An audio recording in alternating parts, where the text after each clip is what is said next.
my Dallas Cowboys yesterday. A game that I told y'all on Friday is going to be the litmus test for if the Dallas Cowboys are a legit football team going forward for the rest of the season.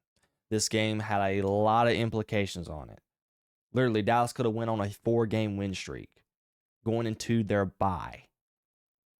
Well, no, they could have been on a 4-game win streak after the first week, after going into the second week after their bye, because you had Denver, you got Arizona, who is struggling coming in on Monday night. After that, then you have your bye, then you have the Raiders. So you could have notched in 4 straight wins, and then got to your toughest part of the schedule of the so far in the season. And of course, yesterday we saw what happened. Are the Broncos legit? We'll get to that question later. But I am right now going to address my Dallas Cowboys because they need to be addressed. Because let's be honest, the Dallas Cowboys are just pathetic. They're pathetic. I found myself, had a couple of people call me, of course. I found myself very sad. You know, I love this team. I had high hopes for this team. I got bamboozled from last week's performance. Because if you weren't aware, I predicted Cowboys to lose last week against the Commanders. Because the Dallas Cowboys have never done good against a Russian quarterback. And I thought Jayden Daniels was going to have their way. Granted, I mean, you know, Jayden Daniels was without his top 3 targets. But I liked what my defense showed. It felt like they were competent in that game, and it was something that they can build towards. My Lord, was I wrong? This defense, they need help everywhere. Everywhere. Receivers were wide open. There were gaps everywhere in their run game. There were back-breaking penalties that led to first downs that would have got them off of the field, because we know the Dallas Cowboys cannot get off of the field on 3rd down. Bo Nix was in cruise control.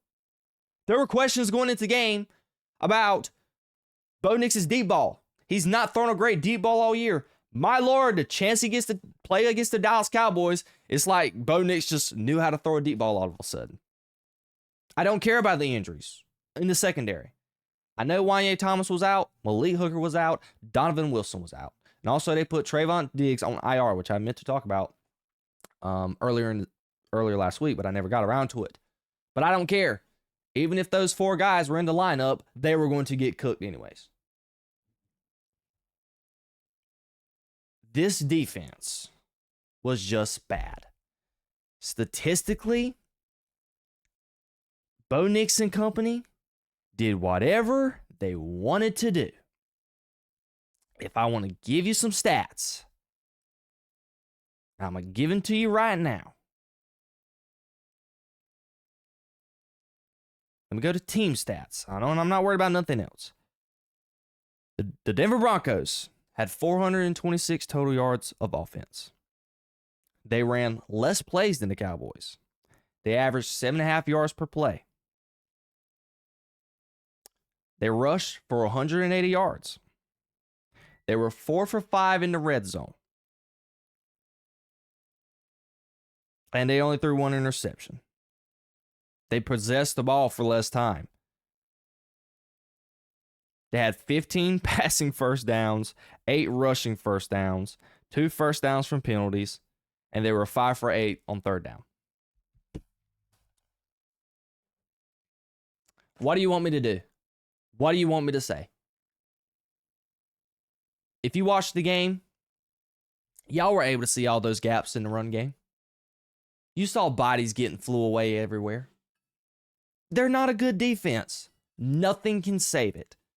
There's no trade Dallas can make that will make this defense even below average. They need something everywhere. They need a corner. They need to redo the whole safety room. Hey, they probably even just need to redo the whole defensive back room. I don't even know why I said cornerback and safety. They just need to redo the whole defensive back room.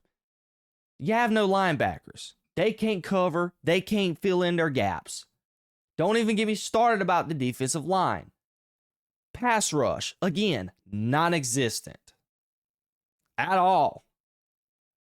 Bad gap integrity when it comes to the run game. It's just all around bad. And guess what? There's probably people out there this morning, clowns, might I add, that are out here trying to blame this game on the offense. I've seen it already in Cowboys media and in the media today in general, all around. Oh, Brian Schottenheimer should have went for it on fourth down here, this and this and that. Can we get to the big picture here? What more do you want Brian Schottenheimer to do?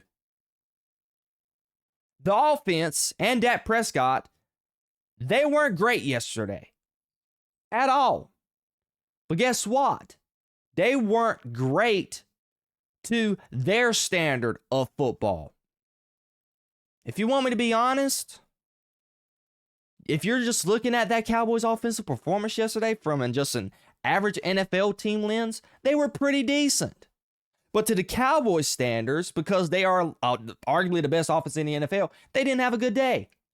But if that was any other team, such as maybe like the Kansas City Chiefs, maybe even the Green Bay Packers, the game that the offense played yesterday, they could have had a chance to win the game.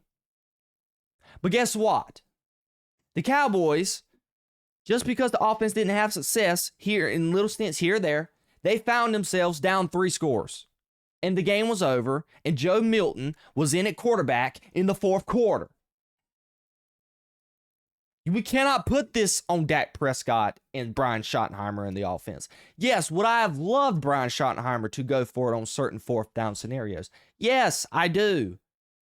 But at some point, we got to be honest. Dak Prescott is out there having to play hero ball. And that is what caused him to make the daunting mistakes that he made yesterday.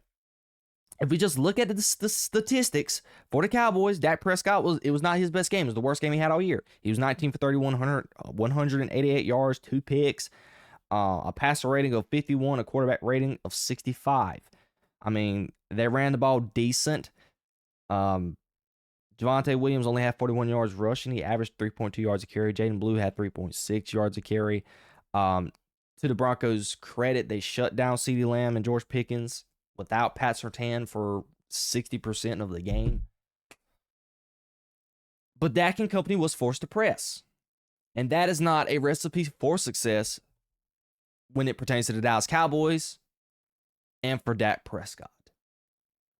I can harp about this for longer, but let's just go ahead and get to the Broncos side of things. I will save the Dallas Cowboys for another day.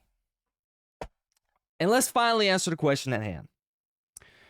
Are the Broncos contenders? I think the Broncos can contend for a Super Bowl. But I wouldn't bet on them because they're still inconsistent. Now, defensively, they are great. They are a top 3 defense in the NFL. They are currently they are on pace to make history.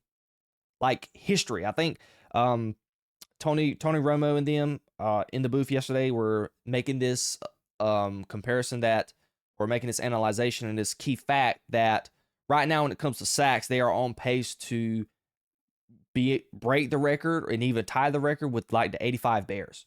And the 85 Bears are arguably one of the best defenses of all time. And that is in the likes of where that defense is at currently in 2025, referring to the defensive line. That defensive line is amazing. They have great pass rushers. Their DBs are a little suspect outside of Pat Surtain. But when you have a great defensive line like they do with Benito and number 0, I don't know his name on top of my head, but they can get to the quarterback. They are ferocious. And they made Dak Prescott uncomfortable yesterday. They're good, and they can compete with anybody, but it's always down to that offense. Now, I'm not taking much from their offensive performance yesterday. The Cowboys, made the Bears and the Broncos look like the Kansas City Chiefs of old from 2019. Bryce Young had him a day. Caleb Williams had him a day. And you see how outside of that game, those two quarterbacks have looked against pretty contending teams, average to above average teams. They haven't looked that good. And yesterday, as I stated earlier, Bo Nix was able to do whatever the crap he wanted to do yesterday. Because he was able to go up against this atrocious defense. Wasn't pass rushed. He had the one little pick. But he was able to throw the ball on time however he wanted to. He was not under duress. And he was able to do whatever they wanted to do. But we saw that the Broncos had a couple of key, huge drops. And in games prior, we've seen that the offense can be inconsistent. Specifically last week, we talked about it. The Denver Broncos turned up in the fourth quarter. But what happened in the other three quarters? And even in this game, it felt like the Broncos were about to have another situation where they were about to just turn off in the first half after the first drive. But then they ended up dropping 24 points in the first half. If I was a betting man, even though I'm not, I would still like the Chiefs in the division. And maybe even a healthy Chargers team. Because we've seen the Chiefs, they still got Patrick Mahomes. They got Rashee Rice now. They're clicking on all cylinders. I'm looking forward to watching them some more tonight with Rashee Rice at the wide receiver position. Another gadget at Patrick Mahomes' disposal. And maybe even the LA Chargers. I love them defensively just as much as the Broncos. Maybe not as much, but they're still good. And I love me some Jim Harbaugh. And I think Jim Harbaugh is a better coach than Sean Payton. Not by much, but he is. And I'd rather have Justin Herbert than Bo Nix. Because Bo Nix this is Bo Nix. So the Broncos are good. They are legit. As my lower third states, are the Broncos legit? Yes, they are legit. They're 6-2. They are currently number one in their division, if I'm currently correct. Because the Chargers are 5-3, and the Chiefs, after tonight, should be 5-3. So they're number one in their division. And I don't think their schedule going forward is horribly bad. So they're going to make the playoffs. But as far as making any noise and being Super Bowl contenders, I don't see them doing that because I think the offense, at the end of the day, is super inconsistent and is going to be the reason why they are going to single-handedly cost them a trip to Santa Clara later on this year.